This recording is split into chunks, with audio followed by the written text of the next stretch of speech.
విజయనగరం జిల్లాలో తాగుబోతులు కారుతో బీభత్సం సృష్టించారు. ఎస్కోట్లో ఓ టిఫిన్ సెంటర్లోకి కారు దూసుకువెళ్లింది. ఈ ప్రమాదంలో టిఫిన్ సెంటర్లో పనిచేస్తున్న అమ్మాజీ అనే మహిళకు గాయాలయ్యాయి. కారులో విజయనగరం విద్యుత్ భవన్లో పనిచేస్తున్న లైన్ ఇన్స్పెక్టర్ సన్యాసరావుతో పాటు సూర్యనారాయణరాజు అనే వ్యక్తి కూడా ఉన్నట్టు గుర్తించారు.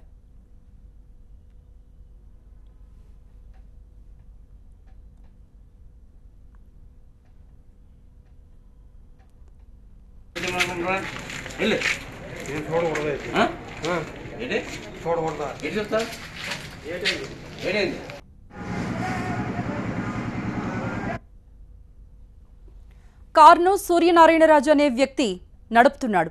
ఇద్దరు పీకల దాకా మద్యం సేవించి ఉన్నారని స్థానికులు చెబుతున్నారు. కారులో మద్యం సీసాలు, బిర్యానీ ప్యాకెట్లున్నాయి. దీనిపై కేసు నమోదు చేసిన పోలీసులు దర్యాప్తు ప్రారంభించారు.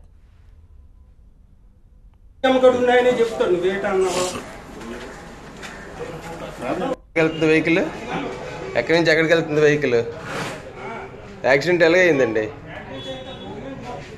యాక్సిడెంట్ ఎలాగ అయింది? నేను టీవీ9 రిపోర్టర్ని. డ్రైవింగ్ ఎవరు చేశారు? ఎక్కడి నుంచి ఎక్కడికి వెళ్తుంది వెహికల్? ఎక్కడి నుంచి ఎక్కడికి వెళ్తుంది వెహికల్?